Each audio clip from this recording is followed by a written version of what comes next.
Assalamualaikum warahmatullahi wabarakatuh.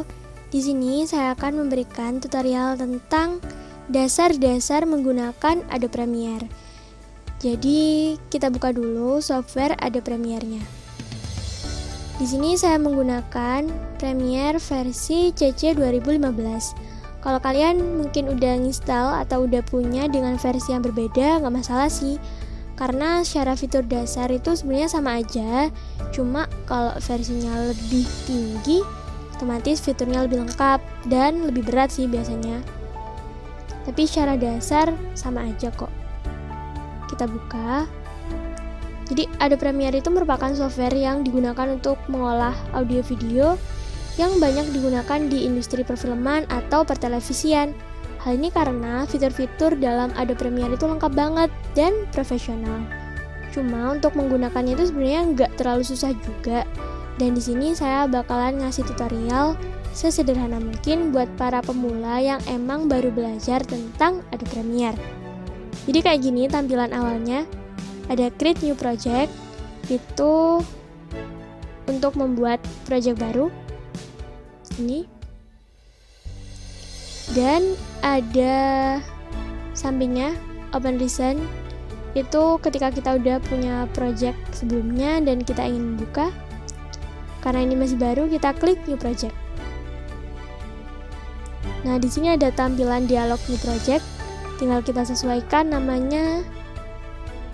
Misalkan tutorial. Di sini ada lokasi untuk menentukan di mana kita menyimpan project tersebut. Nggak usah kita ubah, kita oke aja.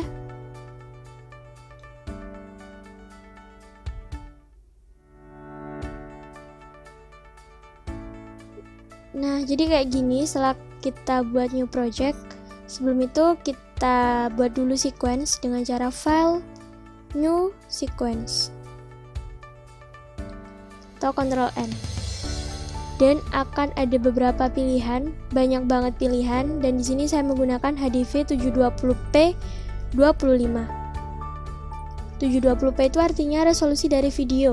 Sedangkan yang angka di belakang 25, 24, 30 itu menunjukkan frame rate.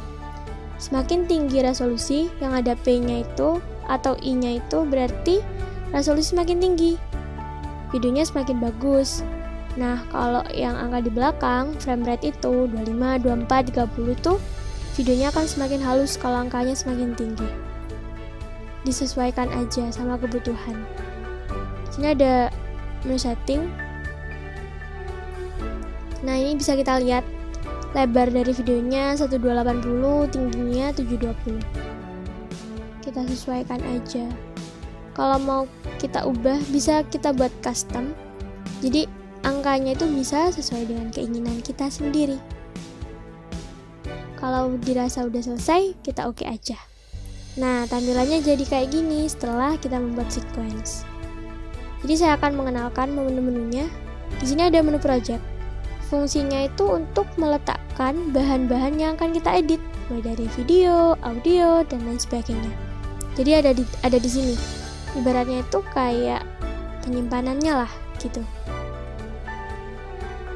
Dan di sini juga ada efek.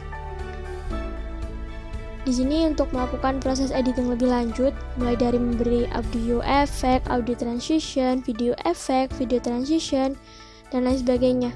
Pokoknya kalau udah level lebih lanjut. Nah, di sini ada menu search. Di sini untuk menampilkan bahan yang ada di project.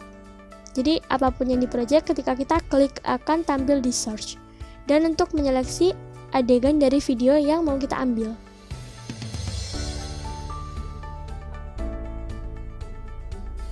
Di sini ada menu sequence. Fungsinya untuk sebagai menu utama melakukan pengeditan mulai dari menyusun. Nah, di sini ada V, ada A. V itu artinya video, A itu audio. Kalau video berarti bakalan ada di baris video. Kalau A audio berarti ada di baris audio.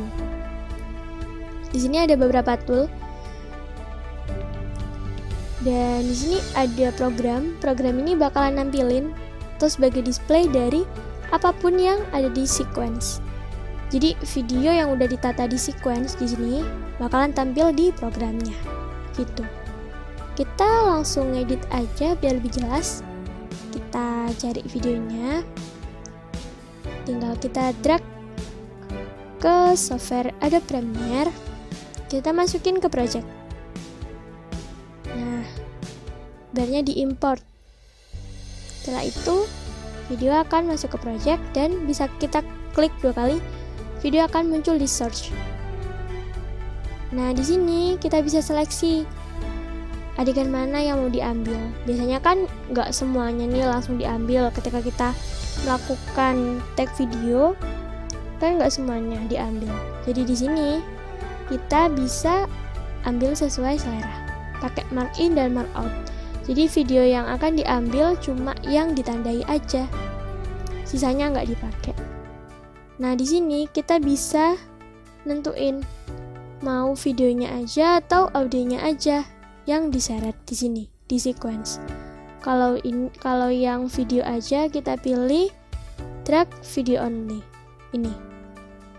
Kalau audio aja kita pilih audio only yang ini.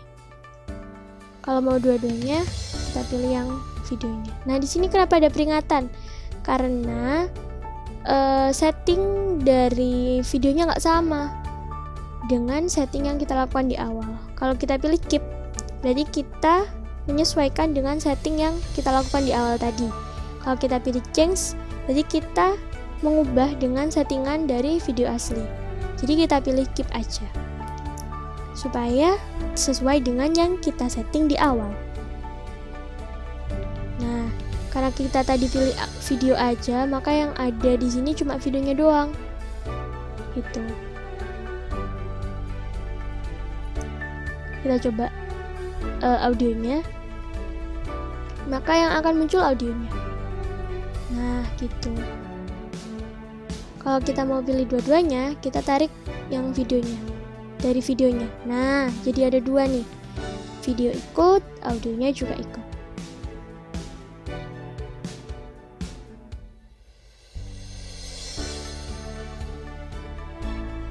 Coba kita masukin video yang lain dengan langkah-langkah yang sama.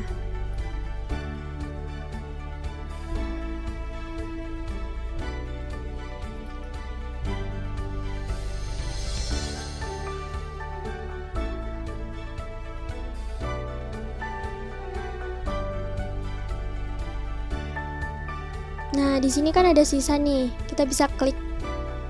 Kita klik kanan, kemudian triple delete. Nah, jadi pas sendiri gitu. Sini sudah ada 2 video. Nah, sudah tersusun ya. Bisa kita play.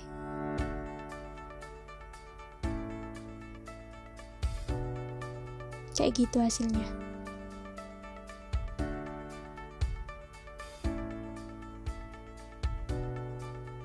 Nah, di sini kan ada beberapa tool nih. Ada seleksi. Ini untuk melakukan seleksi. Nah, gini, seleksi. Terus biasanya saya menggunakan razor.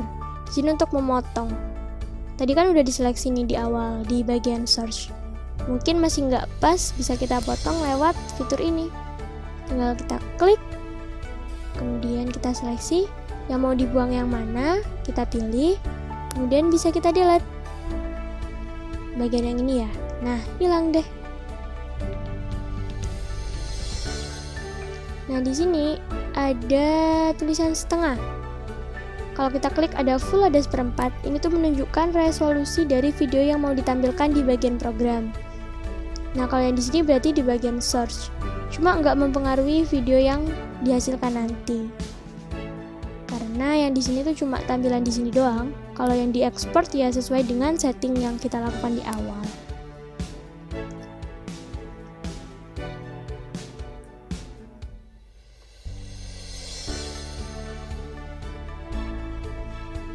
Kalau udah selesai,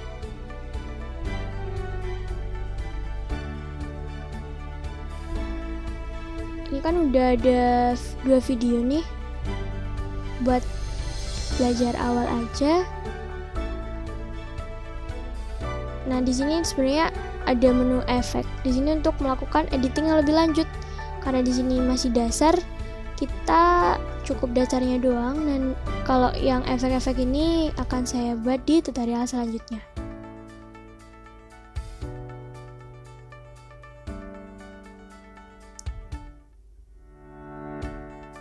Bisa kita ekspor dengan cara file, kemudian export, kemudian media. Oh, tapi sebelum diekspor harus kita render. Kenapa harus dirender? Karena di sini masih kuning. Nah, yang kuning ini idealnya itu warnanya hijau. Kalau belum hijau, kalau masih kuning atau merah, itu dirender dulu biar nggak patah-patah. Gitu. Caranya sequence, ini ada sequence ya. Kemudian render into out. Nah, kita tunggu. Lamanya render tergantung dari durasinya juga, tergantung dari efek-efeknya juga sih.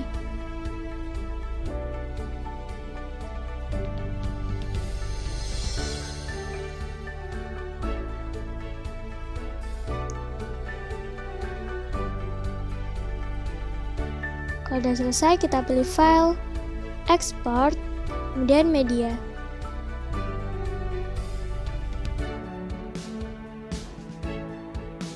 Nah, di sini ada pilihan sequence in out. Kita menentukan video mana, dari durasi mana kita mau mengekspor. Pastikan sesuai dengan yang ingin kita ekspor ya.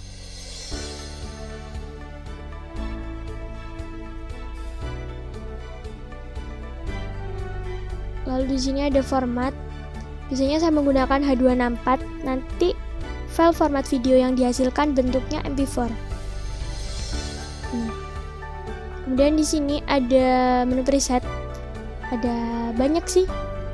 Biasanya saya menggunakan high bitrate supaya bagus. Tapi juga ukurannya agak besar.